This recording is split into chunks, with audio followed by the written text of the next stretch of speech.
ஒரு அழகிய கிராமம். அந்த கிராமத்தில் முனுசாமின்றவன் வாழ்ந்து வந்துட்டுருக்கிறான். முனுசாமி ஒரு வெகுளி. அவனுக்கு வெளி உலகத்தை பற்றிய எந்த அறிவும் கிடையாது. அவன் பிறந்ததுலேருந்து இந்த கிராமத்திலே தான் வாழ்ந்து வரான். கிடைக்கிற வேலையை செய்துட்டு இந்த கிராமத்திலே தான் இருப்பான். பக்கத்து ஊருக்கு கூட போனதில்லை, வேறு எந்த வெளியூருக்கும் போனதில்லை. அவனுக்கு ஒரு நாள் வெளிநாட்டை சுற்றி பார்க்கணுன்னு ரொம்ப ஆசை. முடிவும் பண்ணிட்டான். ஆனால் இவனுக்கு இவன் மொழியை விட்டால் வேறு எந்த மொழியும் தெரியாது. அவன் பேசுகிற மொழியை தவிர வேறு எதுவுமே அவனுக்கு தெரியாது. சரி, எப்படியாவது சமாளிச்சுக்குவோம் அப்படின்னு முடிவு பண்ணி வெளிநாட்டுக்கும் கிளம்பிட்டான்.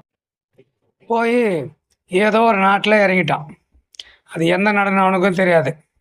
அங்கே இருக்கிற மக்கள் என்ன மொழி பேசுகிறாங்கன்னு அவனுக்கு தெரியல. பேந்த பேந்த முழிக்கிறான்.